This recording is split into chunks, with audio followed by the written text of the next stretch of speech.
So I've not done a video for about 2 years at this point, but I've come back for the gays.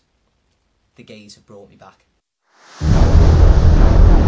The feminists are taking over. Now, first things first, if you're one of those people who thinks Series 11 is one of the worst things to ever happen in life, down with the BBC, down with Chris Chibnall, political correctness gone mad, all of that, you're in the right place. Psych! Be gone with you, you bigots! Okay, now that they've gone, the revolution starts at dawn. So, I'm not really the biggest fan of Series 11, but I'm not here to talk about the series in terms of its quality, apart from It Takes You Away, which is a classic, and if it was a two-parter, it'd be the best thing Doctor Who has ever seen in the history of the show.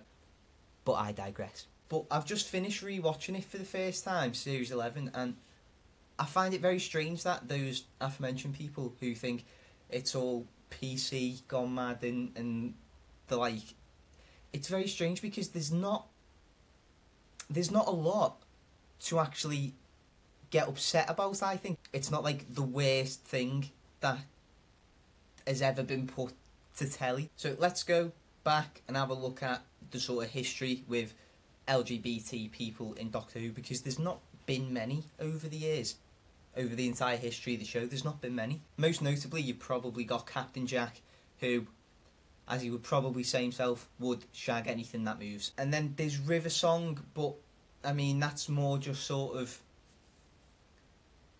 that depends on how you interpret it, but if someone were to have said River Song, I wouldn't argue with you. Then there's Clara, who possibly is bi, but that's more just sort of semantics, so I don't even know why I'm bringing her up. Oh, and Vastra and Jenny, I've just remembered. And while the writing for them can be a bit, they're definitely a full-on gay couple in the show. So, and then most recently, there's Pearl Mackie as Bill. Well, was Bill gay? Not sure if she mentioned it. But what I find really interesting about Series 11 and Chris Chibnall's approach to sort of diversity and representation, there's not really that much when you think about it. And if you've got all these people who are kicking off that it's just box ticking, and by the way, if it is just box ticking, then, you know, why not tick a couple of boxes? Honestly, I don't understand it in this state. Obviously, it'd be great if there just was no boxes, everyone was just there if they were to be there. But at the minute, if ticking a box is going to put someone in it, put some minority in the show that wouldn't have been in the show before, let's tick a few boxes. But there's only, I'd say, like maybe 3 or 4 characters in the whole series that say that they're gay or something of the like. You've got, and I can't remember the character's name, in episode 2 where she's talking to Graham and she says, oh yeah, they killed my wife as well. That's more just to sort of get on side with Graham, so that's fine. And then there's like 2 others, but that, again, that's just sort of a mention of, oh, my wife, oh, my boyfriend, or something like that. There's not anything more substantial. So, which I don't know if I've got a problem with, because you could say any representation's good representation at the moment, but, you know,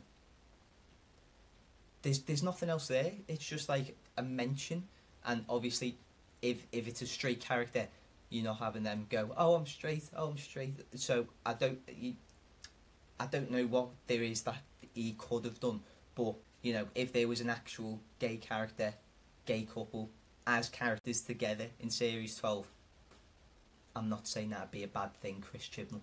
But that's what I mean, you've got everyone kicking off about, and it's mainly, to me, just because there's a woman doctor, there's a female doctor, and everyone just sort of kicks off about that, and they're trying to reach and grab and reach at straws. And there's nothing really there. You could say it's sort of, Series 11's like a fake ally, because it's not really going for it. The way they do representation is sort of how Chris Chibnall tries to add character to people who are about to die, like the old man in episode 1. Oh, hello, granddaughter, I love you, I love all my family, Temishon, no! So if there was more full-on characters who interact and maybe a gay couple in Series 12, I'd say that would be better than the way he's going about it now. But like I said before, maybe any representation's good representation at the minute, so I'll take what we can get. And then you've got people who want Yaz and the Doctor to get together. Now, I'm not one of those people. That's just because I don't want the Doctor to get with anyone. But that would be a statement. That would be a statement to just go, well, here we are. This is Doctor Who, and it's gay. So I'm not saying I'd be against it, but I'm not exactly for it at the minute either. I'd want Yaz to become more of a fleshed out character in her own right before that happens, but like I say, it's not up to me. So we'll just have to see where it goes. I don't think all these people are going to stop moaning, so you might as well just go for it and let's just make the whole show gay, see what happens. I've not got much else to say, except a while back did the video on Luke Smith. Remember Luke? Yeah, he's gay. Have a click and find out more if you fancy it. It might be here, it might not be. And that's it. That's all I've got.